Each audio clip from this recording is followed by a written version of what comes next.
સદિયા વીતી ગઈ પણ હજુ સભ્યતા ત્યાં છે। સ્વાગત છે તમારું गुजरातनी महान भूमि पर। जय भीम, नमो बुद्धाय। आप सभी का स्वागत है आपके चहेते चैनल पर जिसका नाम है बोधिसत्व। इस बोधिसत्व यूट्यूब चैनल के माध्यम से आप प्राचीन भारत का इतिहास देख रहे हो। इसमें आमतौर पर प्राचीन बौद्ध गुफाएं और प्राचीन बौद्ध स्तूपों की जानकारी हम इस बोधिसत्व यूट्यूब चैनल के माध्यम से ले रहे हैं। हम आए हुए हैं गुजरात की महान भूमि पर। अभी मैं जहाँ पर खड़ा हूँ ये बहुत ही पवित्र स्थान है। यहीं पर डॉक्टर विश्वरत्न बाबा साहब आम्बेडकर फूट कर रोए थे। यह स्थल है वडोदरा में। कामाटी बाग है। कामाटी बाग यहाँ पर यही जगह पर बाबा साहब आए थे। बाबा साहब को बहुत सी तकलीफ़ों का सामना करना पड़ा था। तब बाबा साहब यहाँ पर आकर रोए थे और यहीं से बाबा साहब ने संकल्प लिया था कि आने वाला कल वह बदलेंगे। और वही कल विश्वरत्न डॉक्टर बाबा साहब आम्बेडकर ने यहीं से संकल्प लेकर बदला है और आज हमें भारतीय संविधान के रूप में मिला है। तो हम आज का यह वीडियो बहुत ही खास है। हम जाने वाले हैं यह गुजरात राज्य है। ये गुजरात राज्य प्राचीन काल में बौद्धमय था और आज भी बौद्धमय है। उसके अवशेष हमें जगह जगह पर दिखाई देते हैं। आज हम जाने वाले हैं भरूच जिले के झगड़िया जो तहसील है, इसके अंदर कड़िया नाम की पहाड़ी है। इस कड़िया नाम की पहाड़ी में प्राचीन बौद्ध गुफाओं का समूह है जो कि बहुत ही महत्वपूर्ण है। यह जो भरूच है यह प्राचीन काल में बहुत बड़ा व्यापारिक केंद्र हुआ करता था और इस भरूच की जानकारी जो उस काल के व्यापारी थे टॉलमी, इन्होंने इस भरूच का उल्लेख किया। यह भरूच प्राचीन काल का बहुत ही इतना बड़ा व्यापारी केंद्र था जो कि आगे सोपारा, यह जो प्राचीन व्यापारी बंदर है, इससे जुड़ा हुआ था और आगे यह महाराष्ट्र में या फिर आगे उससे ये जो रूट है प्राचीन काल का वह गया हुआ हमें दिखाई देता है। इसी काल से इसी मार्ग से टॉलमी नाम के जो जिन्होंने ग्रंथ लिखा है अर्थन ऑफ पेरिप्लस, यह टॉलमी आगे गए थे और उन्होंने भरूच के बारे में कहा है। भरूच यह उस काल में बौद्ध धर्म का केंद्र भी हुआ करता था। साथ ही में यहाँ पर जो 3 चीनी यात्री भारत में आए थे उनमें से वेन्संग ने भरूच का उल्लेख किया या फिर गुजरात का उल्लेख किया है। जब वो महाराष्ट्र से गुजरात की ओर आ रहे थे तब उन्होंने गुजरात के लोगों का वर्णन किया है, गुजरात की संस्कृति का वर्णन किया है, गुजरात की सभ्यता का वर्णन किया है और उसी मार्ग पर हम चल रहे हैं। और जैसा हो सके वैसा हम वेन्संग के मार्ग पर भी चले और साथ ही साथ जो अन्य प्राचीन बौद्ध गुफाएं, प्राचीन बौद्ध स्तूप, प्राचीन बौद्ध विहार जो आज गुमनाम है या फिर लोगों को पता नहीं है, उसकी जानकारी भी इस YouTube चैनल के माध्यम से हम ले रहे हैं। तो आज का यह वीडियो कड़िया, यह जो पहाड़ी है कड़िया डूंगर कहते हैं, इस कड़िया डूंगर तक हम जाने वाले हैं। उसकी पूरी जानकारी आपको इस वीडियो के माध्यम से मिलने वाली है। तो यह वीडियो शुरू करने से पहले आपसे अनुरोध है, अगर आप इस चैनल पर नए हो तो इस चैनल को अभी सब्सक्राइब करें और साथ ही बेल आइकन को प्रेस करें ताकि इस चैनल पर आने वाला हर एक वीडियो आप देख पाओगे। तो चलिए आज का यह जो महत्वपूर्ण वीडियो है वह शुरू करते हैं।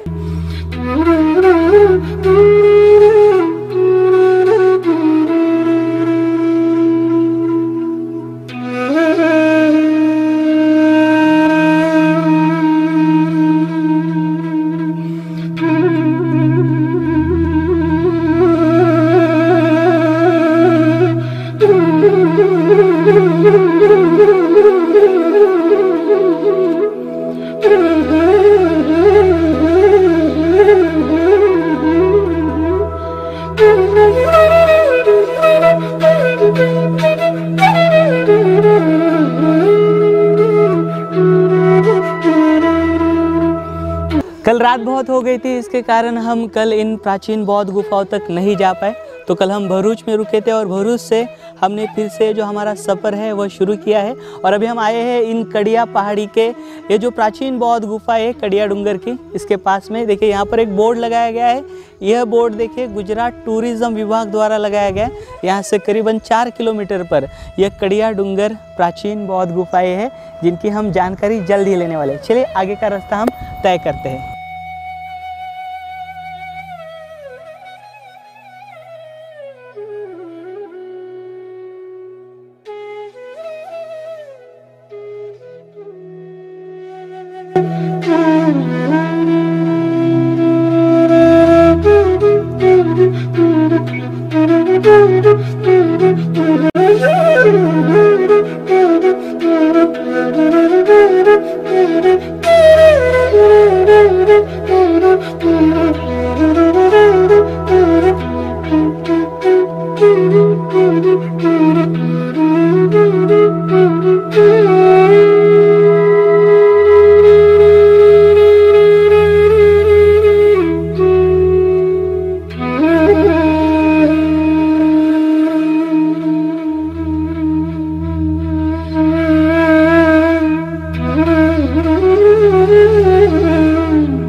गुजरात राज्य के भरूच जिले के झगड़िया तहसील के ये जो कड़िया डूंगर है इसके पास में, तो देखिए यहाँ का सामने का ये जो एरिया है वो इस प्रकार का है। यहाँ पर हमें एक मंदिर दिखाई दे रहा है और साथ ही में यहाँ पर इस पहाड़ी के ऊपर इन प्राचीन बौद्ध गुफाओं की तरफ जाने के लिए यह मार्ग दिखाई दे रहा है। आइए आप, यहाँ पर एक प्राचीन बौद्ध स्तूप है, ऐसी जानकारी हमें मिलती है। यहाँ पर ईंटों से बना हुआ एक स्तूप है, वह हम देखेंगे, वह नीचे की ओर है ऐसे कहा गया है। शायद से हमें थोड़ी ऊपर जाना पड़ेगा, थोड़ा ऊपर चलने पर हमें पता लगेगा कि यहाँ पर जहाँ जिस स्तूप का उल्लेख किया गया है ईंटों के, वह कहाँ पर है। तो चलिए वह स्तूप भी देखते हैं और स्तूप की जानकारी लेते हैं, और साथ ही यहाँ की ये जो पहाड़ी है और ये जो गुफाएँ हैं कड़िया, इन प्राचीन बौद्ध गुफाओं की हम जानकारी लेते हैं।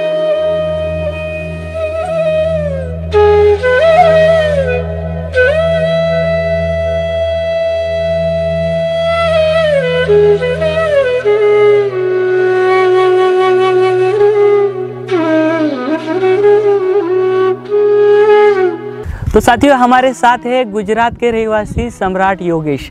सर जय भीम, नमो बुद्धाय। आप कहाँ पर रहते हो सर? मैं गुजरात का महिसागर डिस्ट्रिक्ट का वीरपुर तालुका का रहने वाला हूँ जी। और आपके यहाँ पर ये जो प्राचीन बौद्ध गुफाएं या फिर ये जो प्राचीन बौद्ध स्थल है, इनकी जानकारी आपको है या नहीं सर? नहीं, आज मैं यहाँ पहली बार आया हूँ, मुझे कुछ जानकारी नहीं थी। अच्छा। संपर्क के बारे में मुझे मालूम पड़ा कि इतना बड़ा कुछ है यहाँ। हाँ। और क्या क्या आपके साथ जानने को मिलेगा, तो आपके साथ हूँ अभी। जी। तो आपके यहाँ पर जो मूवमेंट चलाते हो या फिर बौद्ध धर्म का या प्रचार प्रसार बाबा साहब की मूवमेंट आपके यहाँ पर चलाते हो, किस प्रकार चलाते हो? आप लोगों को किस तरह से आपके यह विभाग जो है गुजरात राज्य में किस प्रकार से आप कार्य करते हो? कार्य मतलब ऐसा है कि सर, जैसे हमने खुद जाना कैसा कुछ है, हमारा बौद्ध धर्म था, हमारा मूल था, हाँ, जिससे हमें जैसे मालूम पड़ा था, हम दूसरे लोगों को बताते हैं जी कि ये हमें अंधश्रद्धा में ना रहे, हाँ, सच्चाई पे विश्वास करे, तर्क हाँ, करे, हाँ, और हमारा इतिहास क्या है हाँ, वो जा रहे, ऐसा समझाते समझाते लोग जुड़ते जाते हैं जी, और जी। आगे बढ़ते जाते हैं। जी हाँ, देखिए तो गुजरात में बड़े पैमाने में जो लोग हैं वो जागृत हो रहे हैं। हमारे साथ सम्राट योगेश सर है, वो भी इस सफ़र में हमारे साथ रहेंगे और उनसे हम जानने की कोशिश करेंगे यहाँ के लोग कैसे हैं, किस प्रकार से आज रहते हैं, या फिर प्राचीन काल में जिस प्रकार से वैनसंग हो, फाइयन हो, वो लोग ने जिस प्रकार से यह जो इलाका है, यह जो क्षेत्र है, इसका वर्णन किया है, ठीक उसी प्रकार के आज लोग हैं या कुछ अलग प्रकार के लोग हैं, वह भी जानने की कोशिश करेंगे। चलिए आगे चलते हैं।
अभी हम आए हुए हैं इन कड़िया प्राचीन बौद्ध गुफाओं के पास में। तो देखिए इस कड़िया पहाड़ी पे यहाँ पर शुरुआती में यहाँ पर एक गुफा बनाने का प्रयास किया गया था। यहाँ पर देखिए ये गुफा यहाँ पर अधूरी छोड़ दी गई है। उस समय में कैसे हुआ करता था, उस समय में पहले यह जो पत्थर है इसका टेस्टिंग लिया जाता था, यह पत्थर अच्छा है या नहीं, उसकी पहले शुरुआती जाँच की जाती थी और शुरुआती थोड़ा सा जो कार्य है वह किया जाता था, खोदा जाता था इस पहाड़ को। तो देखिए उसका एक हिस्सा यहाँ पर हमें दिखाई देता है। बाद में यहाँ का अगर पत्थर उन्हें ठीक लगा तो आगे का कार्य किया जाता था। चलिए आगे हम आ चुके हैं। यह जो कड़िया पहाड़ी है, इस कड़िया प्राचीन बौद्ध गुफाओं के पास देखिए यहाँ पर उस काल के यानी कि आज से 2000 साल पुरानी यहाँ पर ये जो स्टेप्स, ये आज से 2000 साल पुरानी है।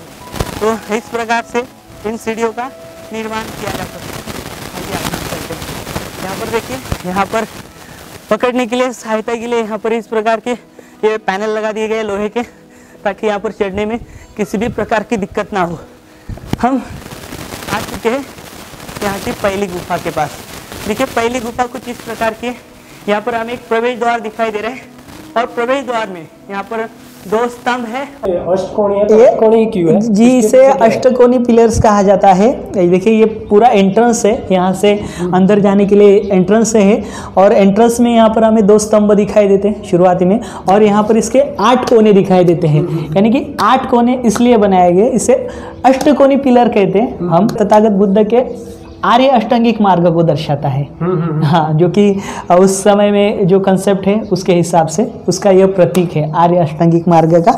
और यहाँ पर जो ये पट्टियाँ दिखाई दे रही है, छोटे छोटे कोने, इसे वेदिका पट्टी कहा जाता है। वेदिका पट्टी स्तूप के ऊपर अमूमन दिखाई देती है, ये वेदिका पट्टी है। तो ये इस प्रकार के संकेत देती है, यानी कि इसका जो सामने वाला स्ट्रक्चर है यह संकेत देता है यह बौद्ध भिक्षुओं के लिए बनाया गया ये स्थल है और ये स्ट्रक्चर है। इस प्रकार से यह हिस्ट्रिकल जानकारी इसकी आती है। और साथ ही साथ यहाँ के भारतीय पुरातन विभाग ने भी इसे बौद्ध गुफाओं का दर्जा दिया है। और आते समय आपने देखा टूरिस्ट विभाग द्वारा भी बुद्धिस्ट केव्स कर कहा गया है। तो ये और सर इधर जो कुछ लिखा हुआ मालूम पड़ता है, तो क्या आपको बता सकते हो? देखिए, यहाँ पर ये जो इसे शिलालेख कहते हैं और इस शिलालेख की अमूमन जो 2000 साल पुरानी या फिर आज से 1500 साल पुराने जो भी जितने भी शिलालेख हैं, वो उसकी जो लैंग्वेज है वो प्राकृत पाली में अमूमन रहती है या फिर संस्कृत में भी रहती है। और ये जो लिपि आप देख रहे हो, इस लिपि को ब्राह्मी लिपि कहते हैं। कहने वाले कुछ लोग ब्राह्मी, मतलब एज पर गवर्नमेंट का जो रिकॉर्ड है उससे ब्राह्मी लिपि कहते हैं, और जो नए लोग हैं या फिर नए बुद्धिस्ट है वो इसे धम्म लिपि कहते हैं। तो अपने अपना नजरिया है इसको कहने का। तो यह उसकी लिपि है और लिपि में यह लिखावट है।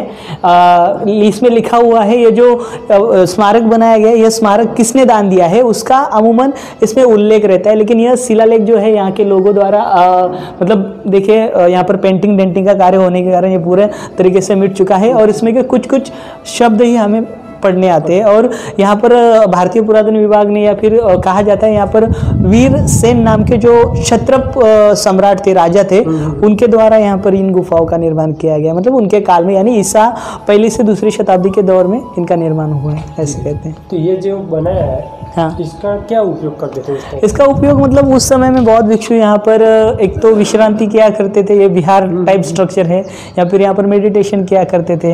ये उसके लिए हॉल बनाए गए हैं सारे सर। और बाजू में एक पानी का कुआं भी है बड़ा सा, तो वहाँ पर पानी का इस्तेमाल भी वो करते थे और यहीं पे रहते थे। और यहीं से यहाँ पे 5 किलोमीटर की दूरी पर आगे गाँव है, उस गाँव में वो लोग उस समय भिक्षाटन करने जाते थे, यानी भिक्षा मांगने के लिए जाते थे, अपनी दिनचर्या हुआ करते थे, वहाँ से आया जाया करते थे सर। तो यह सारा स्ट्रक्चर है, ये कड़िया पहाड़ी में, यही हमें देखने मिलता है। पानी का कुंड देख लेते हैं, आइए ना देख लीजिए, हम आपको दिखा देते हैं पानी का कुआं भी। और ये आप सीढ़ियाँ देख रहे हो, ये सीढ़ियाँ वही उसी काल की है। देखिए, ये पानी का कुआं है, ये बहुत अच्छे तरीके से इसका वाटर ड्रेनेज किया गया है। ऊपर से देखिए पानी जो है, पहाड़ी बारिश का जो पानी है यहाँ वहाँ न जाते, ये डायरेक्टली इसके अंदर जमा होता है। देखिए दोनों कोने में यहाँ पे ऊपर से ये दिया गया है, मतलब कार्विंग की गई है उस प्रकार की, और उस प्रकार से इस प्राचीन कुएं को जोड़ा गया है ताकि इसका जो पहाड़ी का पानी है इधर उधर ना जाकर वो एक जगह पर जमा हो जाए। इसके लिए यहाँ पर यह पानी जमा हुआ हमें दिखाई देता है बारिश के कारण। और साथ ही साथ इसके अंदर झरने भी होते हैं और झरने से भी नेचुरल पानी यहाँ पर आ जाता है और वही 12 महीने हम यूज़ कर सकते हैं। तो उसके लिए ये गुफाएं बनाई गई है सर।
अभी हम यहाँ की 3 नंबर प्राचीन बौद्ध गुफा में आए हुए हैं। यह जो 3 नंबर की प्राचीन बौद्ध गुफा है, देखिए इस प्रकार से यहाँ पर हमें शुरुआती जो काम है कुछ अलग दिखाई देता है और अंदर भी कुछ अलग काम किया हुआ दिखाई देता है। यहाँ पर मिट्टी से कुछ बनाया हुआ स्ट्रक्चर है वो हाल का है। और यह जो प्राचीन बौद्ध गुफा है, यह जो आपको गुफा दिखाई दे रही है, इसका जो मूल स्ट्रक्चर है वह पहचानने के लिए हमें बहुत मुश्किल होती है, हम पहचान नहीं पाते। और साथ ही में यह जो कार्य आप देख रहे हो, ये कार्य यहाँ पर एक साधु महाराज रहा करते थे, उनके द्वारा यहाँ पर ये कार्य किया गया है। और ये जो गुफा आपको दिखाई दे रही है, इस गुफा में इतने सारे बदलाव किए हुए दिखाई दे रहे हैं। देखिए यहाँ पर बैठने के लिए भी जगह बनाई गई है और शायद से इस प्रकार का पहले स्ट्रक्चर हुआ होगा, उसी प्रकार यहाँ पर बदलाव किए हुए हमें दिखाई दे रहे हैं। यहाँ पर देखिए मिट्टी और ईटा का यह स्ट्रक्चर है, मिट्टी और ईटा से बनाया हुआ ये कार्य है। और आगे भी बहुत सारी ऐसी गुफाएं हैं। देखिए जिस प्रकार से यहाँ पर उल्लेख मिलता है, कुल 8 गुफाएं हैं, उनमें से 4 पूरब की ओर और 4 पश्चिम की ओर मुंह फेरे हुए यह प्राचीन गुफाएं हैं। और यहाँ पर की पहाड़ियों में हमें दूर दूर तक इस प्रकार के छोटे छोटे जो गुफाएं हैं वह दिखाई देती है। कुछ नेचुरल प्रतीत होते हैं और कुछ मानव निर्मित होते हैं। और जैसे मैंने आपसे कहा, यहाँ पर बौद्ध धर्म का ये भरूच यहाँ पर व्यापार का तो केंद्र हुआ ही करता था, साथ में बौद्ध धर्म का भी केंद्र था। और साथ ही भरूच से करीबन 40 किलोमीटर की दूरी पर यह जो कड़िया नाम की जगह है, यह भी बहुत बड़ा बौद्ध धर्म का केंद्र हुआ होगा उस समय। इसके लिए यहाँ पर इस प्रकार की जो प्राचीन बौद्ध गुफाएं या फिर यहाँ पर विहार के जो स्ट्रक्चर दिखाई दे रहे हैं, इसका निर्माण हुआ है। आइए हम आगे की गुफाओं की जानकारी लेते हैं।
हम कड़िया पहाड़ी के चारों ओर देख सकते हैं, यहाँ पर प्राचीन बौद्ध गुफाओं के समूह है या फिर यहाँ पर कुछ जो ध्यान कक्ष है वह नए सिरे से निर्माण करने की कोशिश की गई है।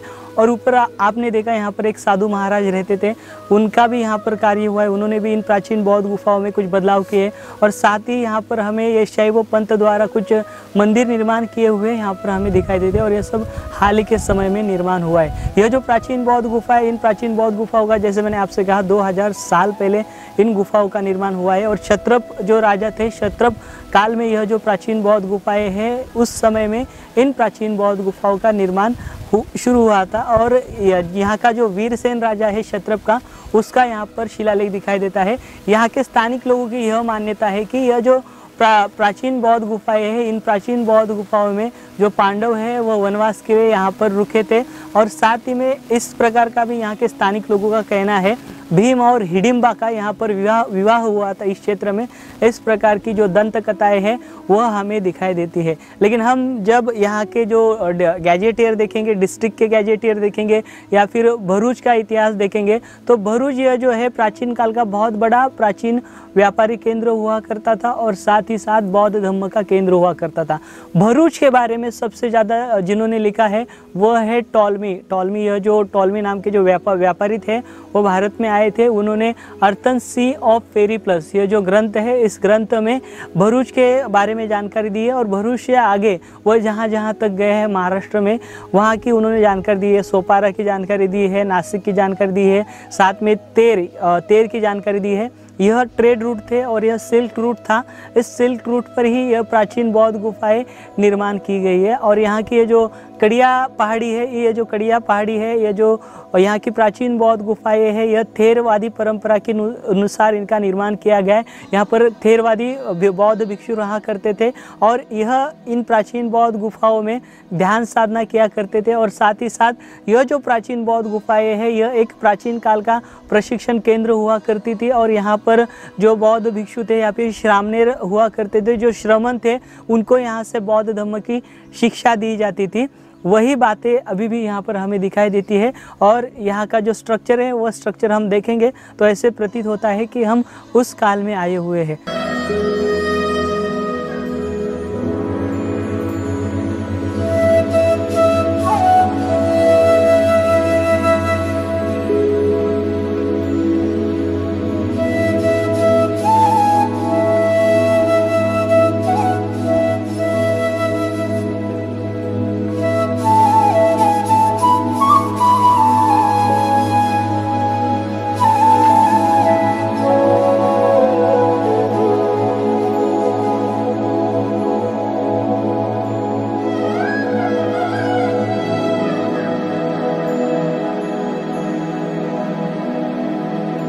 तो अभी हम इस कड़िया डूंगर के निचले हिस्से में आए हैं। निचले हिस्से में भी यहाँ पर बहुत बड़ी ये गुफा थी। देखिए, इस गुफा के यहाँ पर वजूद जो है, निशान जो है, वो यहाँ पर हमें दिखाई दे रहे हैं। देखिए, यह इस प्रकार की गुफा है। यहाँ पर अमूमन लोग कहते हैं ये जो गुफाएं है, इनका निर्माण पांडवों ने किया है। लेकिन उस समय में पांडव किसे कहा जाता था या फिर ये पांडव शब्द कहाँ से आया, यह हमें देखना बहुत ज़रूरी है।